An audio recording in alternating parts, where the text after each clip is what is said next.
అండి నమస్తే. Welcome to our channel కవేని అండి. ఎలా ఉన్నారండి అందరూ? బాగున్నారా అండి?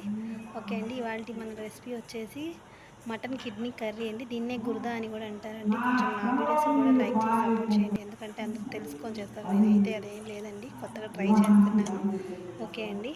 ఆ గుర్దాని చిన్న చిన్న ముక్కలుగా కట్ చేసుకొని వాష్ చేసుకొని ఒక గిన్నెలో తీసుకొని నూనె వేసి అందులో గుర్దాలు వేసేసి ఉల్లిపాయ, కారం, అదేనండి పచ్చిమిర్చి, పసుపు, ఉప్పు వేసేసి ఉడికించుకోవాలండి. ఒక గ్లాస్ నీళ్లు పోసేసి అది ఉడికిన తర్వాత అండి ప్లేట్ పెట్టి కవర్ చేయాలండి.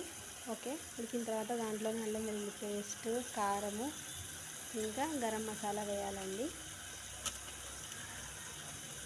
వేసేసిన తర్వాత కొంచెం అటు ఇటు కలపాలండి. కొంచెం జాగ్రత్తగా కలపాలండి, ఎందుకంటే ఆల్రెడీ ఉడికినాయి కదా, సెన్సిటివ్ ఉంటాయి. దాంట్లోనే హాఫ్ గ్లాస్ ఆఫ్ వాటర్ వేసేసుకొని కొత్తిమీర వేసేసుకోవాలండి. ఇదిగోండి నా రెసిపీ రెడీ. మీకు నచ్చిందో లేదో నాకు